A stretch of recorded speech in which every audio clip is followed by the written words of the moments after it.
D'abord, je voudrais vous remercier et en avance pour votre attention et aussi pour votre concentration pour bien comprendre mon français. Vous voyez que j'ai un petit accent. L'histoire que je vais vous raconter, il ressemble un peu à une légende urbaine, mais pourtant, c'est la mienne. Février 2010, Latinoamérica, Rio de Janeiro, la plage ensoleillée, caipirinha, samba, l'été éternel, magnifique. Quelques jours plus tard, je traverse le continent pour arriver au fond de la Patagonie. Car j'ai pris la décision la plus importante de ma vie. Mais les choses n'ont pas marché comme prévu. Alors je me retrouve dans un de ces derniers morceaux de la cordillère des Andes, entouré de lacs, de steppes, de rivières, de glaciers. Dans cette géographie émouvante et chaotique, l'effroi pénètre ta chair jusque tes os. Bon voilà, m'excuse encore. Bon, ça touche tes os, l'effroi, voilà. C'est super froid. Et c'est le parc national Torres del Paine. Encore aujourd'hui, pour moi, l'endroit le plus beau où je suis jamais allé. Dans le parc, il y a 2 circuits de randonnée. Là-haut, qui s'est conseillé de parcourir au sens contraire de les aiguilles de montre, donc comme ça, et c'est fait pour minimum 7-8 jours. Et l'autre, c'est la W, qui s'est fait pour 5 jours de marche, de randonnée. Mon sac à dos, tant qu'il est vide, il est assez léger, mais cette fois-là, fait 30 kilos, car mon objectif, c'est faire les parcours là-haut. Donc, à ce moment, je sens une voix sage en moi qui m'interpelle. Il me dit, Jorge, écoute, tu viens de traverser le continent et il y a 4 jours, ton cœur a été brisé. Alors, mon vieux, on n'est pas en forme. Donc, il vaut mieux se reposer, rester tranquille, faire des petites balades. On ne se pose pas des objectifs un peu trop exigeants. D'accord? J'ai obéi. J'arrive au campement Pehué, au sud du massif Paine. Je pose ma tente, je reste tranquille. Le lendemain, vers midi, avec un groupe de personnes, on commence une marche direction le glacier Grey. Je pars qu'avec une petite sacoche où il y a mon caméra, une bouteille pour prendre de l'eau n'importe où, une bouteille en plastique, un objectif de mon caméra, un demi-paquet de cookies et un demi-paquet de fruits secs. 5 € et 4 pétards. Tout ce qu'il faut pour une journée de marche. Alors que nous approchons les glaciers, une autre voix en moi, moins sage, m'interpelle. Allez mon gars, on continue, on marche, on continue à marcher un peu. Tu es quelqu'un de curieux, toi. C'est pour explorer. Allez, on y va, pour regarder les glaciers depuis là-haut. Allez, on y va, on marche. Et je commence à marcher, je m'éloigne des groupes.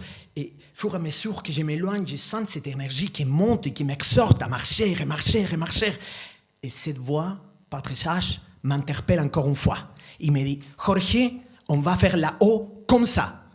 Sans rien, sans sac à couchage, sans tente, comme ça. On part comme ça. Et non, mais non, attends. On ne peut pas faire comme ça ici. Tu sais, à la nuit, la température, ça peut arriver à moins 10 degrés. Donc, non, on ne va pas faire ça parce qu'on risque de mourir. Jorge, écoute-moi, mon gars. C'est impossible que tu ne vas croiser personne et c'est impossible que personne ne va pas t'aider. Impossible. Regarde, tu viens de traverser le continent. Tu as quitté ton projet de vie au Rio de Janeiro pour aller au fond de Patagonie, pour demander sa main. Et juste avant, il t'a dit non. Elle t'a largué. Alors, mon gars, toi, t'es brisé. Qu'est-ce que tu vas faire? Tu vas rentrer à ta tente à pleurer? Non. Tu te bouges, mon gars. Il faut que tu te bouges. Fais confiance, sors, continue, allez, marche. Et je commence à marcher, et je marche, et je pleure, et je crie, et je chante, avec toutes ces sensations, les douleurs, et mes larmes qui m'inondaient. Je continue à marcher, je dépasse un campement, je continue vers l'autre, et j'arrive. C'est Paso. Là, il faut s'arrêter. La nuit est presque tombée. Tu ne peux pas marcher à la nuit là. Je me repose un peu.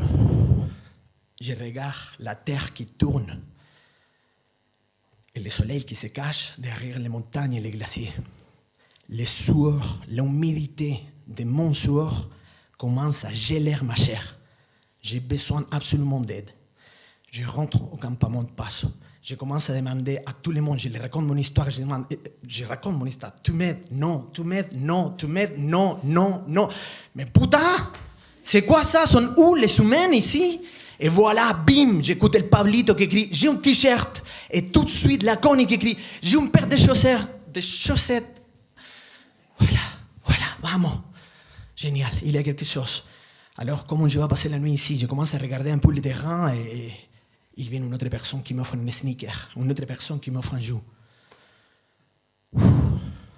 Les humains, c'est justement l'aide que j'avais besoin. Je constate qu'il y a un petit cabane de gardes forestiers abandonné, vide. Je rentre par la fenêtre. J'ai survécu ma première nuit. Le lendemain, je comprends que Pablito et la Connie sont en train de faire les hauts au sens contraire des conseillers, comme moi. Alors je dis, allez, on y va. Quelques heures plus tard, on monte ici. C'est la partie la plus haute du circuit, le Paso John Garner, au milieu d'une tempête de neige. C'est hallucinant là, vraiment bon. Tu marches au milieu de ces murs de roches et glace avec la neige jusqu'aux genoux. Mes pieds sont surgelés.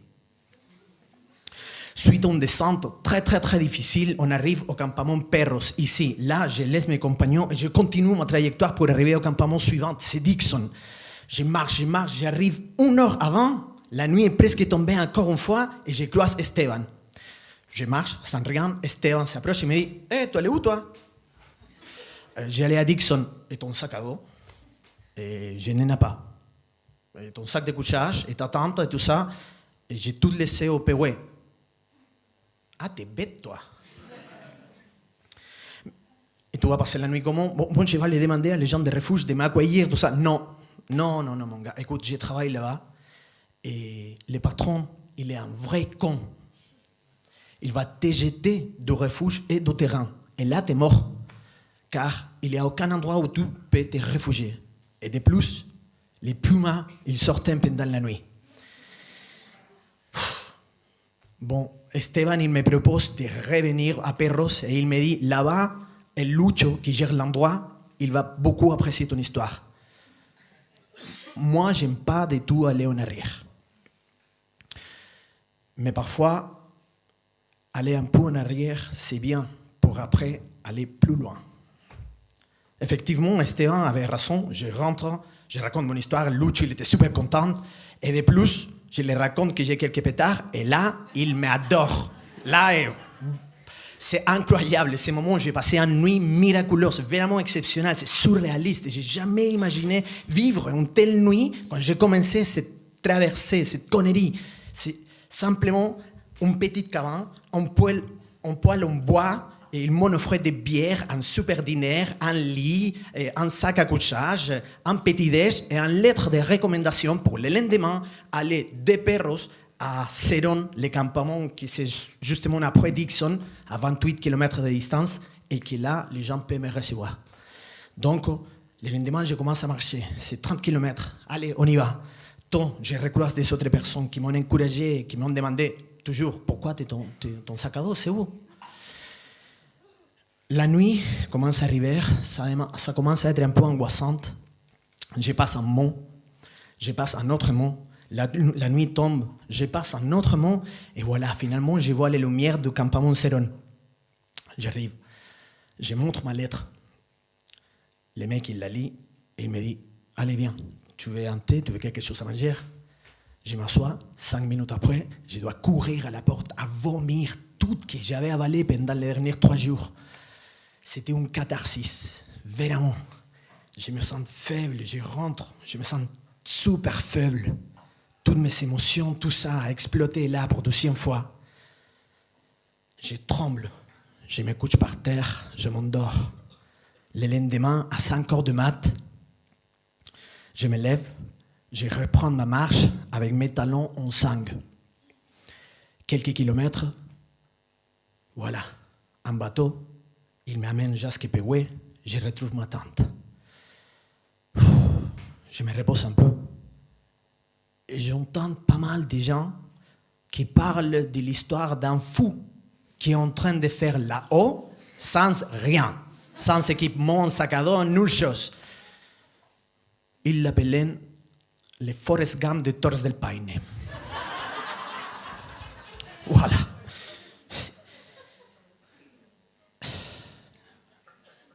Je retrouve mes esprits. Mais attends, c'est fou, c'est moi.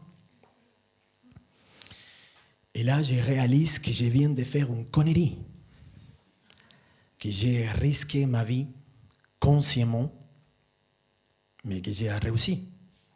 J'ai fait un circuit de 8 jours, je l'ai fait en 3. Mais c'est une réussite qui n'aurait jamais arrivé sans l'aide et l'encouragement de beaucoup d'autres personnes que j'ai croisées dans mon chemin. Là, je retrouve la confiance en moi-même. Je retrouve la confiance dans les autres personnes. Je retrouve la confiance en la vie. Je retrouve ma flamme. Et comme une sorte d'épiphanie, un souvenir du futur, je me rappelle de cette vieille adage français qui dit « Il y a des cons partout ». Oui, c'est vrai. Il y a des cons partout. Mais il y a aussi des gens magnifiques qui sont prêts pour t'aider et pour t'encourager. Et retrouver ce type de personnes, ça dépend de nous, de comment nous nous ouvrons aux autres, de nous montrer tels que nous sommes, de nous confier. Cela m'a permis de rencontrer quelques-uns parmi vous. Merci beaucoup.